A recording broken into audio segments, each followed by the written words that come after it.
दोस्तों, मूवी की शुरुआत में हम एक लड़की को भागते हुए देखते हैं। कोई तो था जिससे ये डर कर भाग रही थी और भागती हुई वह एक पुल के ऊपर पहुंच जाती है, मगर तभी एक आदमी उसका पीछा करते हुए वहां आ जाता है। इसलिए वो पुल से नीचे कूदती है और सीधा एक ट्रक के ऊपर जाकर गिरती है और उसकी मौत हो जाती है। इसके बाद हम वॉल्टर को देखते हैं जो अपने घर जाता है तो देखता है कि इसकी वाइफ अपनी बेटी को डांट रही है। फिर पूछने पर वह बताती है कि यह सोशल मीडिया पर अजनबी लड़कों से बात करती है और खुद की पिक्चर्स पोस्ट करती है। अब वॉल्टर उसको अपने पास बैठाकर उसका सोशल मीडिया चेक करता है और समझाता है कि कभी किसी अजनबी लड़के के साथ बात नहीं करनी चाहिए, क्योंकि वो पहले तुमको अपनी बातों में फंसाएंगे और फिर तुम्हारे साथ क्या हो सकता है तुम सोच भी नहीं सकती। अब हम माया को देखते हैं, एक स्ट्रेंजर ने इसे अपनी बातों में फंसा लिया है। फिर यह स्ट्रेंजर उसे एक होटल रूम में ले जाता है और सोचता है कि मैंने इस खूबसूरत लड़की को अपने जाल में फंसा लिया है, लेकिन उसे यह नहीं पता कि यह खुद ही जाल में फंस गया है। अब कूपर की एंट्री होती है जिसने इसको बेहोश करके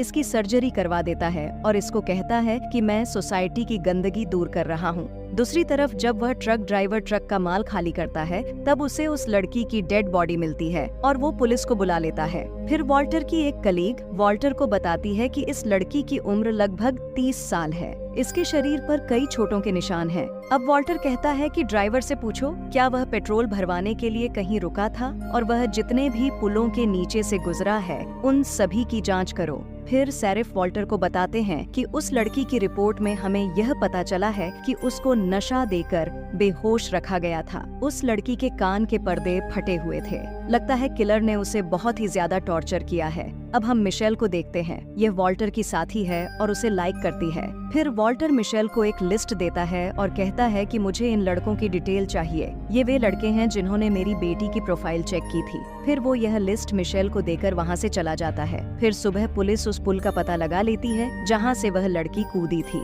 दूसरी तरफ कूपर माया को कान में पहनने के लिए ट्रैकिंग डिवाइस देता है। यह अक्सर माया को एक चारे की तरह इस्तेमाल किया करता था। यह उन लोगों को निशाना बनाता था जिनके खिलाफ पहले भी लड़की छेड़ने के मामले दर्ज हो। इसके डाटाबेस में हर अपराधी की फाइल थी, लड़कियों के किडनैप होने की या मारे जाने की। अब रात को कूपर माया को एक रेस्टोरेंट में भेजता है। अब की बार वह किसी और को निशाना बनाने वाला था, लेकिन काफी इंतजार करने के बाद माया वहाँ से जाने लगती है और जब वो रेस्टोरेंट से बाहर आती है तो कोई उसे किडनैप कर लेता है।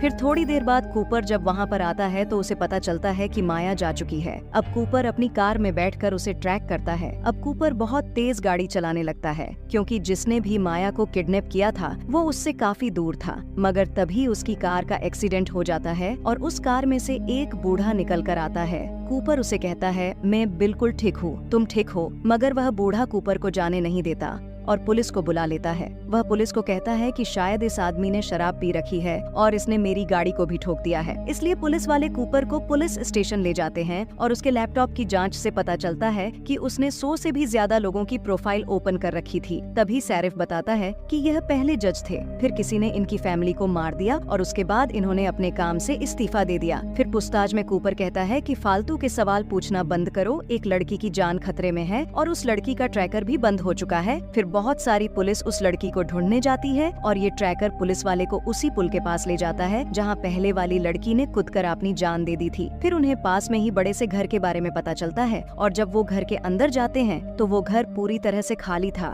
घर में कोई भी नहीं था। तभी वॉल्टर को नीचे बेसमेंट में से म्यूजिक की आवाज आती है और जब वॉल्टर नीचे जाता है तो वो पाता है कि वहाँ बहुत ही तेज आवाज में म्यूजिक चल रहा होता है। वहाँ छोटे छोटे केबिन भी बने हुए थे और उन केबिन के अंदर लड़कियों को बंद करके रखा गया है। फिर जब वॉल्टर और अंदर जाता है तभी उसे कोई आदमी दिखाई देता है। फिर अंदर जाकर वॉल्टर उसे एक ही मुक्के में बेहोश कर देता है। माया भी वहीं पर एक केबिन के अंदर बंद थी। फिर पुलिस उन सभी लड़कियों को रेस्क्यू कर लेती है। इन सभी लड़कियों के कान के पर्दे भी फट चुके थे। फिर मिशेल एक लड़की से पूछती है क्या तुम उसे जानती हो, मगर वो मना कर देती है। तभी कूपर वहाँ पर माया को लेने आता है। वॉल्टर कहता है सर आप जो तरीका अपना रहे हैं वो गलत है। तब माया कहती है ये मत भूलो कि हमने ही उन लोगों का पता लगाया है, आप लोग तो बस एंजॉय कर रहे हैं। अब जो आदमी इन लोगों ने पकड़ा था वह बहुत ही अजीब था। वह लगातार खुद को शीशे में देखे ही जा रहा था। तभी उसके पास मिशेल आती है।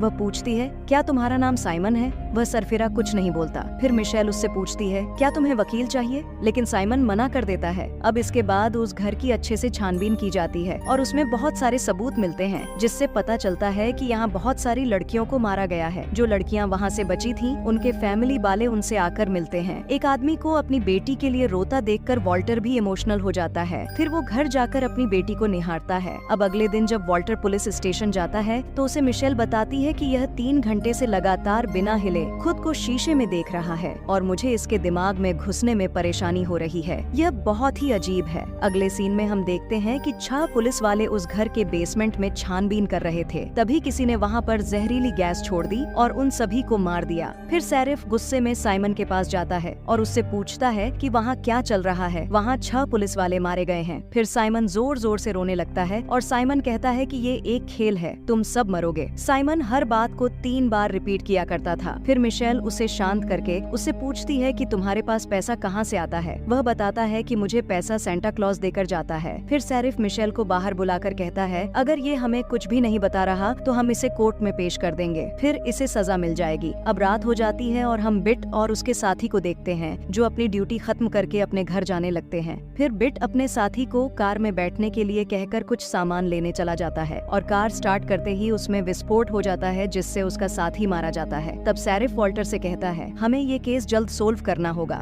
अब वॉल्टर साइमन के पास जाता है और उसे अपनी बंदूक देता है और कहता है, तुम मुझे यहाँ से मारकर जा सकते हो। मगर साइमन के पास इतनी शक्ति कहाँ थी? इसके बाद वॉल्टर शेरिफ के पास जाकर बताता है कि जो कुछ भी हो रहा है इसके पीछे किसी और का हाथ है, क्योंकि ये सब करना उसके बस की बात नहीं। तभी मिशेल बताती है कि साइमन की माँ ने एक टेक्सटाइल मिल में सुसाइड कर ली थी पुलिस को। उन्हें वहाँ पर एक सुसाइड नोट भी मिला था, जिसमें लिखा था, मेरा शैतान बच्चा, मैंने शैतान को छुपाने की बहुत कोशिश की लेकिन वो छुप नहीं पा रहा, इसीलिए मैं खुद को मार रही हूँ। फिर वॉल्टर माया के पास जाता है और उसे कूपर के बारे में पूछता है। कूपर एक लाइब्रेरी में था, इसलिए वॉल्टर लाइब्रेरी में जाता है। तब कूपर बताता है कि इसके ही जैसे और भी आदमी हैं, शायद साइमन को दोस्त मिल गए हैं, क्योंकि पिछले महीने ही इस इलाके के 7 लोगों को जेल से रिहा किया गया है और मुझे पूरा यकीन है कि वो फिर से क्राइम जरूर करेंगे। फिर वहाँ से जाते हुए वॉल्टर कूपर से कहता है कि आप अपराध करने से पहले ये तय नहीं कर सकते कि कोई इंसान अपराध करेगा या नहीं। अब नेक्स्ट सीन में हम देखते हैं कि एक ऑफिसर वॉल्टर को आकर बताती है कि उस कार में जो विस्फोटक यूज किया गया था वह आम तौर पर मिलिट्री द्वारा यूज किया जाता है। फिर वॉल्टर पूछता है कि इस इलाके में कितने फौजी हुए हैं, मुझे उनके बारे में डिटेल दो। उनकी संख्या 20 से 25 थी। फिर वह पूछता है कि इनमें से ऐसे फौजी कितने हैं जिनको बम बनाना आता है और रिटायर हो चुके हैं, तो उनकी संख्या घटकर 4 रह जाती है। फिर सबसे पहले वे लेविस के पास जाते हैं, वो एक वर्कशॉप में काम किया करता था। फिर जब वॉल्टर और उसके साथी अंदर जाते हैं तो वह उन सब पर गोलियां चलाता है, लेकिन वॉल्टर उसे पकड़ लेता है और कहता है कि तुमने ऐसे इंसान को बम बना कर दिया जिसने 20 से ज्यादा लड़कियों को किडनैप करके उन्हें मार डाला है। इस बात से वह गिल्टी हो जाता है और खुद को ही सुट कर लेता है। फिर मिशेल साइमन के पास जाता है ताकि वो ठरकी उसे सब सच बता दें। वो कहती है, अपनी माँ के बारे में बताओ। बार बार पूछने पर साइमन बताता है, वो मुझे एक पिंजरे में बंद रखती थी। फिर वो मिशेल के ऊपर हमला कर देता है, लेकिन पास खड़ा पुलिस वाला उसे पकड़ लेता है। फिर जब मिशेल वहाँ से बाहर जाती है तो एक पुलिस वाला उसे एक बॉक्स लाकर देता है जो उसके लिए ही आया था। दूसरी तरफ टिम जब अपने घर जाता है तो देखता है कि उसकी वाइफ बेहोश पड़ी थी और उसके छोटे बच्चे को भी कोई उठाकर ले गया था और उसे भी वहाँ एक नोट मिलता है। उधर मिशेल देखती है उस बॉक्स के ऊपर जो सिल्प लगी थी उसमें लिखा था, समय कम है, घड़ी टिक टिक कर रही है। मिशेल समझ जाती है कि इसके अंदर बम है, इसलिए वो पुलिस स्टेशन खाली करने को कहती है। अब पुलिस स्टेशन में भगदड़ मच जाती है। तभी टिम पुलिस स्टेशन के अंदर जाता है और साइमन को वहाँ से निकलकर ले जाता है। और जब वॉल्टर को पुलिस स्टेशन में बम होने का पता चलता है तो वह पुलिस स्टेशन जाता है। फिर वह भागकर साइमन के रूम में जाता है, लेकिन देखता है कि साइमन वहाँ पर नहीं है। इतने में टिम साइमन को वहाँ ले जाकर छोड़ देता है जहाँ उसे कहा गया था। फिर जब टिम वापस पुलिस स्टेशन में जाता है तो देखता है कि उस बॉक्स के अंदर उसकी बेटी थी। वॉल्टर ये देखकर डर जाता है। फिर वॉल्टर भागकर अपने घर जाता है और अपनी बेटी से मिलता है। अब अगले दिन जब वॉल्टर पुलिस स्टेशन जाता है तो मिशेल उसे साइमन की मॉम की वीडियो दिखाती है, जिसमें उसने एक बार कंप्लेन की थी